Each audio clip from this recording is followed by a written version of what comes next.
नमस्कार दोस्तों, एक बार फिर से स्वागत है आपका आपके अपने चैनल बेटर थिंकर्स पर। और बेहतरीन कहानियाँ जानने के लिए बने रहिए हमारे चैनल के साथ। तो आज हम पेश करते हैं जयशंकर प्रसाद, लेखक जयशंकर प्रसाद की सर्वश्रेष्ठ कहानियों में से एक कहानी रशिया बालम। कहानी का शीर्षक का नाम है रशिया बालम। आइए शुरू करते हैं इस कहानी के बारे में। तो कहानी कुछ यूँ है। संसार को शांतिमय करने के लिए रजनी देवी ने अभी अपना अधिकार पूर्णतः नहीं प्राप्त किया है। अंशुमाली अभी अपने आधे बिंब को प्रतीची में दिखा रहे हैं। केवल एक मनुष्य अबूर्द गिरी सुदृढ़ दुर्ग के नीचे एक झरने के तट पर बैठा हुआ उस अर्ध स्वर्ण पिंड की ओर देखता है और कभी कभी दुर्ग के ऊपर राजमहल की खिड़की की ओर भी देख लेता है। फिर कुछ गुनगुनाने लगता है। घंटों उसे वैसे ही बैठे बीत गए, कोई कार्य नहीं, केवल उसे उस खिड़की की ओर देखना। अकस्मात एक उजाले की प्रभा उस नीची पहाड़ी भूमि पर पड़ी और साथ ही किसी वस्तु का शब्द भी हुआ, परंतु उस युवक का ध्यान उस ओर नहीं था। वह तो उस खिड़की में के सुंदर मुख की ओर देखने की आशा से उसी ओर देखता रहा। इसने केवल एक बार उसे झलक दिखाकर मंत्रमुग्ध कर दिया था। इधर उस कागज में लिपटी हुई वस्तु को एक अपरिचित व्यक्ति जो छिपा खड़ा था उठाकर चलता हुआ धीरे धीरे रजनी की गंभीरता उस शैल प्रदेश में और भी गंभीर हो गई और झाड़ियों में तो अंधकार मूर्तिमान हो उठ बैठा हुआ ज्ञात होता था, परंतु उस युवक को इसकी कुछ भी चिंता नहीं। और जब तक उस खिड़की में प्रकाश था तब तक वह उसी ओर निर्निमेष देखता रहा था और कभी कभी अस्फुट स्वर से वह गुनगुनाहट उसके मुख से वनस्पतियों को सुनाई पड़ती थी।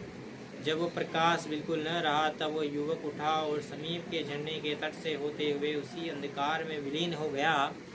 दिवाकर की पहली किरण ने जब चमेली की कलियों को छटकाया तब उन डालियों को उतना ही ज्ञात हुआ जितना कि एक युवक के शरीर स्पर्श से उन्हें हिलना पड़ा, जो कि कांटे और झाड़ियों का कुछ भी ध्यान न करके सीधा अपने मार्ग का अनुसरण कर रहा था।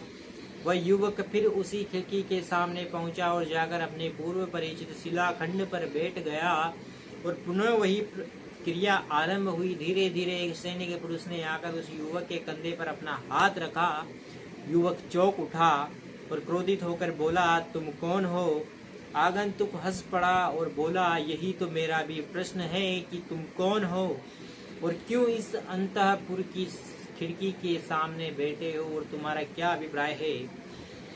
युवक, मैं यहाँ घूमता हूँ और यही मेरा मकान है। मैं जो यहाँ बैठा हूँ मित्र, वह बात यह है कि मेरा एक मित्र इसी प्रकोष्ठ में रहता है। मैं कभी कभी उसका दर्शन पा जाता हूँ और अपने चित्त को प्रसन्न करता हूँ। सैनिक, पर मित्र, तुम नहीं जानते कि यह राजकीय अंतःपुर है। तुम्हें इसे देखकर तुम्हारी क्या दशा हो सकती है और महाराज तुम्हें क्या समझेंगे?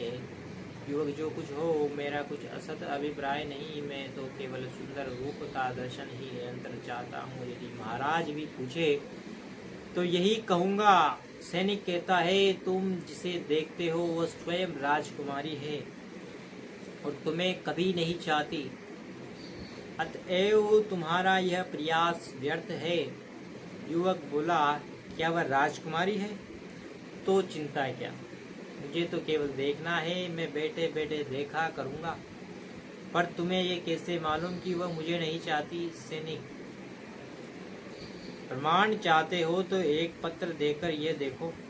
युवक उसे लेकर पढ़ता है। उसमें लिखा था, युवक, तुम क्यों अपना समय व्यतीत करते हो? मैं तुमसे कदापि नहीं मिल सकती। तुम महीनों से यहाँ बैठे बैठे अपना शरीर नष्ट कर रहे हो। मुझे तुम्हारी अवस्था देखकर दया आती है, अतः तुमको सचेत करती हूँ, फिर कभी यहाँ मत बैठना। वही जिसे तुम देखा करते हो। युवक कुछ देर के लिए स्तंभित हो गया। सैनिक सामने खड़ा था। अकस्मात युवक उठकर खड़ा हो गया और सैनिक का हाथ पकड़कर बोला, मित्र, तुम हमारा कुछ उपकार कर सकते हो। यदि करो तो कुछ विशेष परिश्रम न होगा। सैनिक, कहो क्या है?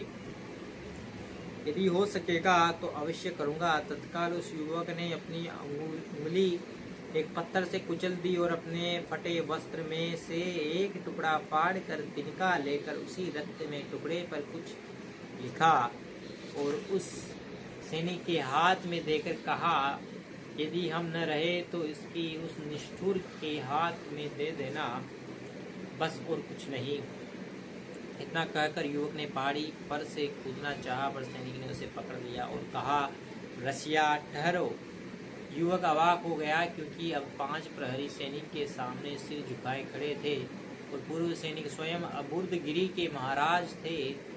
महाराज आगे हुए और सैनिकों के बीच में रसिया सब सिंह द्वार की ओर चले। किले के भीतर पहुंचकर रसिया को साथ में लिए हुए महाराज एक प्रकोष्ठ में पहुंचे। महाराज ने प्रहरी को आज्ञा दी कि महारानी और राजकुमारी को बुला लाओ। वो प्रणाम कर चला गया। महाराज, क्यों बलवंत सिंह, तुमने अपनी एक क्या दशा बना रखी है? रसिया चौंक कर, महाराज को मेरा नाम किसे ज्ञात हुआ? महाराज बोले, बलवंत, मैं बचपन से तुम्हें जानता हूँ और तुम्हारे पूर्व पुरुषों को भी जानता हूँ। रसिया चुप हो गया। इतने में महारानी भी राजकुमारी को साथ लिए हुए आ गई। महारानी ने प्रणाम कर पूछा, क्या आज्ञा है? महाराज ने कहा, बैठो, कुछ विशेष बात है, सुनो और ध्यान से उत्तर दो। ये युवक जो तुम्हारे सामने बैठा है एक उत्तम क्षत्रिय कुल का है और मैं इसे जानता हूँ। यह हमारी राजकुमारी के प्रणय का भिखारी है। मेरी इच्छा है कि इससे उसका ब्याह हो जाए। राजकुमारी, जिसने कि आते ही युवक को देख लिया था और जो सक कुंचित होकर इस प्रकार महारानी के पीछे खड़ी थी, यह सुनकर और भी सक कुंचित हुई और महारानी का मुख क्रोध से लाल हो गया। वह कड़े स्वर में बोली, क्या आपको खोजते खोजते मेरी कुसुम कुमारी कन्या के लिए यही वर मिला है? वाह, अच्छा जोड़ मिलाया। कंगाल और उसके लिए निधि, बंदर और उसके गले में हार। भला यह भी कहीं संभव है? आप शीघ्र ही अपने भ्रांति रोग की औषधि कर डालिए। यह भी कैसा परिहास है कन्या से। चलो बेटी, यहाँ से चलो। महाराज ने कहा, ठहरो और सुनो। यह स्थिर हो चुका है कि राजकुमारी का ब्याह बलवंत से होगा। तुम इसे परिहास मत जानो। अब जो महारानी ने महाराज के मुख की ओर देखा तो वह दृढ़ प्रतिज्ञ दिखाई पड़े। निदान विचलित होकर महारानी ने कहा, अच्छा, मैं भी प्रस्तुत हो जाऊंगी, पर इस शर्त पर कि जब यह पुरुष अपने बाहुबल से उस जन्नी के समीप से नीचे तक एक पहाड़ी रास्ता काटकर बना ले। उसके लिए समय अभी से केवल प्रातः काल तक का देती हूँ, जब तक कि कुकुट का स्वर सुनाई न पड़े। कुकुट यानी मुर्गे का। तब अवश्य मैं भी राजकुमारी का ब्याह इसी से कर दूंगी। महारान ने युवक की ओर देखा, जो कि निस्तब्ध बैठा हुआ सुन रहा था। वह उसी क्षण उठा और बोला, मैं प्रस्तुत हूँ, पर कुछ औजार और मसाले के लिए थोड़े विष की आवश्यकता है। उसके के अनुसार सब वस्तुएं उसे मिल गई और वह शीघ्रता से उसी झरने की ओर दौड़ा और एक विशाल शिलाखंड पर जाकर बैठ गया और उसे तोड़ने का उद्योग करने लगा, क्योंकि इसी के नीचे एक गुप्त पहाड़ी पथ था। निशा का अंधकार कानन प्रदेश में अपना पूरा अधिकार जमाए हुए हैं।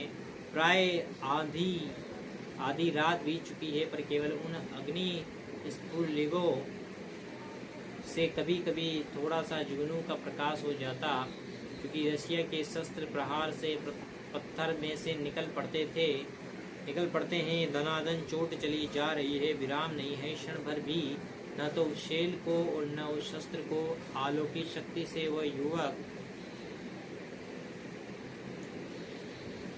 शक्ति से वह युवक अविराम चोट लगाए ही जा रहा है। एक क्षण के लिए भी इधर उधर नहीं देखता है तो केवल अपना हाथ और पत्थर उंगली, एक तो पहले ही कुछ ली जा चुकी थी, दूसरे अविराम परिश्रम। इससे रक्त बहने लगा था, पर विश्राम कहाँ। उस व्रजसार शैल पर व्रज के समान करके से वह युवक चोट लगाए ही जाता। केवल परिश्रम ही नहीं, युवक सफल भी हो रहा है। उसकी एक चोट में 10-10 शेर के ढोके कटकर पहाड़ पर से लुढ़कते हैं, जो सोए हुए जंगली पशुओं को घबरा देते हैं। ये क्या है? केवल उसकी तन्मयता, केवल प्रेम ही उस पाषाण को भी तोड़े डालता है। फिर वही दनादन बराबर लगातार परिश्रम, विराम नहीं। इधर उस खिड़की में से आलोक भी निकल रहा है और कभी कभी एक मुखड़ा उस खिड़की से झांक कर देख रहा, पर युवक को कुछ ध्यान नहीं। वो अपना कार्य करता जा रहा है। अभी रात्रि के जाने के लिए पहर भर है। शीतल वायु उस कानन को शीतल कर रही है। अकस्मात तरुण कुक्कुट कंठनाद सुनाई पड़ा। फिर कुछ नहीं, वह कानन एकाएक शून्य हो गया। न तो वह शब्द ही है और न तो पत्थरों से अग्नि स्फुलिंग निकलती है। अकस्मात उस खिड़की में से एक सुंदर मुख निकला। उसने आलोक डालकर देखा कि रसिया एक पात्र हाथ में लिए हैं और आग कर रहा है।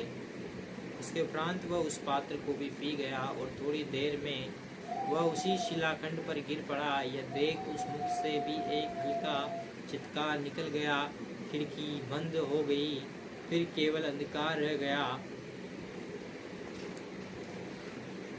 प्रभात का मलय मारुत उस अबुर्दगिरी के कानन में वैसी क्रीड़ा नहीं कर रहा है जैसी पहले करता था। दिवाकर की किरण भी कुछ प्रभात के मिश्र से मंद और मलिन हो रही है। एक शव के समीप एक पुरुष खड़ा है और उसकी आंखों से अश्रुधारा बह रही है और वह कह रहा है, बलवंत, ऐसी शीघ्रता क्या थी जो तुमने ऐसा किया? ये अबुर्दगिरी का प्रदेश तो कुछ समय में यह वृद्ध तुम्ही को देता और तुम उसमें चाहे जिस स्थान पर अच्छे पर्यक पर सोते। फिर ऐसे क्यों पड़े हो वत्स? यह तो केवल तुम्हारी परीक्षा। यह तुमने क्या किया? इतने में एक सुंदरी विमुक्त कुंतला, जो कि स्वयं राजकुमारी थी, दौड़ी हुई आए और शव को देखकर चिटक गई, नत जानू होकर उस पुरुष का जो कि महाराज थे और जिसे इस समय तक राजकुमारी पहचान न सकी थी, चरण धरकर बोली, महात्मन, क्या व्यक्ति ने जो यहाँ पड़ा है मुझे कुछ देने के लिए आपको दिया है या कुछ कहा है? महाराज ने चुपचाप अपने वस्त्र में से वस्त्र का टुकड़ा निकाल कर दे दिया। उस पर लाल अक्षरों में कुछ लिखा था। उस सुंदरी ने उसे देखा और देखकर कहा, कृपया आप ही पढ़ दीजिए। महाराज ने उसे पढ़ा। उसमें लिखा था, मैं नहीं जानता था कि तुम इतने निठुर हो। अस्तु, अब मैं नहीं रहूँगा, पर याद रखना मैं तुमसे अवश्य मिलूँगा, क्योंकि मैं तुम्हें नित्य देखना चाहता हूँ और ऐसे स्थान से देखूँगा जहाँ कभी पलक गिरती ही नहीं। तुम्हारा दर्शनाभिलाषी रसिया। इसी समय महाराज को सुंदरी पहचान गई और फिर चरण धरकर बोली, पिताजी क्षमा करना, और शीघ्रतापूर्वक रसिया के कर स्थित पात्र को लेकर अवशेष पी गई और गिर पड़ी। केवल उसके मुख से इतना निकला, पिताजी क्षमा करना। महाराज देख रहे थे।